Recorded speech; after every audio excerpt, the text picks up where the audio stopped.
आपली ताई आपली ताई आपली ताई. लोकसेवेचा वसा ज्यांच्या रक्तात असतो त्यांना कर्तव्यासाठी कोणत्याही निमित्ताची गरज नसते. भायखळ्याच्या मातीशी नातं जोडणारं असं एक नाव, ज्या व्यक्तीनं कोणतेच पद नसताना, हाती सत्ता नसताना जनसामान्यांच्या प्रश्नांना आपलंसं केलं. सौ यामिनी यशवंत जाधव. यामिनीताई जाधव यांच्या जनसेवेच्या प्रवासाला शिवसेना उपनेते यशवंत जाधव साहेबांच्या प्रदीर्घ अनुभवाचं आणि मार्गदर्शनाचं खंबीर पाठबळ लाभले. स्थायी समितीचं माजी अध्यक्ष म्हणून साहेबांनी आपली प्रशासकीय पकड आणि दूरदृष्टी वापरून भायखळ्याच्या पायाभूत सुविधा, आरोग्य, रस्ते, सुशोभीकरण आणि स्वच्छतेसाठी भरीव निधी मिळवून दिला. ताईंची संवेदनशील, लोकाभिमुख कार्यशैली आणि साहेबांची प्रशासकीय ताकद यांच्या समन्वयातूनच आज भायखळ्यात विकासाचा कायापालट दिसत आहे. प्रशासन आणि जनता यामधील दुवा बनून लोकांचं प्रश्न प्रत्यक्ष सोडवण्यावर या दोन्ही नेतृत्वांचा कायम भर राहिलाय. पण यामिनी जाधव यांच्या संघर्षाची गोष्ट सुरू होते ती भायखळ्याच्या त्या जुन्या जीर्ण इमारतींपासून, जिथे हजारो कुटुंब भीतीच्या छायेखाली जगत होती. यामिनीताईंनी केवळ पाहणी केली नाही, तर विधिमंडळात इमारत दुरुस्ती आणि पुनर्रचनेसाठी 25 कोटींचा विशेष निधी खेचून आणला. म्हाराच्या संक्रमण शिबिरातील तो पारदर्शक लॉटरीचा लढा असो किंवा सामान्यांच्या हक्काच्या घराचं स्वप्न, त्यांनी प्रत्येक रहिवाशाला न्याय मिळवून दिला.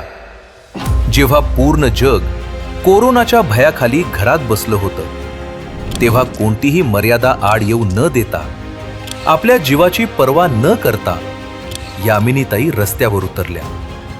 माझगाव डॉकच्या मल्टीस्पेशालिटी हॉस्पिटलचं रखडलेलं काम असो किंवा कामा आणि सेंट जॉर्ज रुग्णालयात पोचवलेली सीटी स्कॅन आणि मॅमोग्राफीची आधुनिक यंत्रणा असो, त्यांनी मृत्यूशी झुंज देणाऱ्या रुग्णांना आशेचा नवा श्वास दिला. त्या केवळ आजचा विचार नव्हे, तर उद्याचा सुरक्षित भायखळा पाहत होत्या.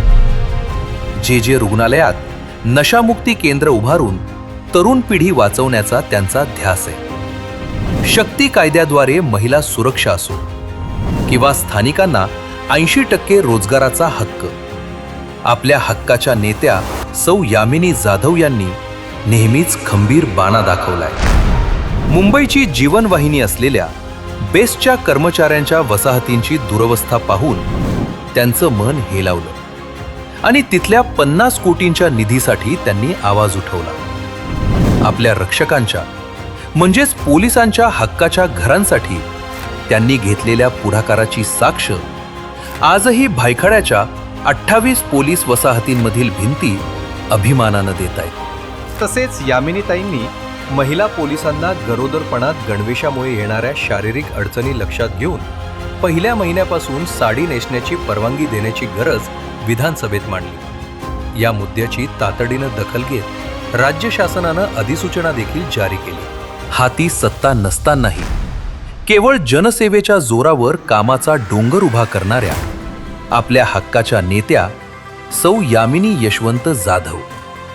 आता संकल्प आहे क्लस्टर डेव्हलपमेंटद्वारे सुरक्षित घरे, हायटेक रुग्णालये, 80% स्थानिक रोजगार आणि महिला सक्षमीकरणाचा.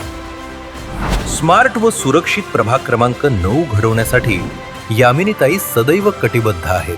प्रभाग क्रमांक 9च्या सर्वांगीण प्रगतीसाठी धनुष्यबाण चिन्हासमोरील बटन दाबून त्यांना प्रचंड मतांनी विजयी करा.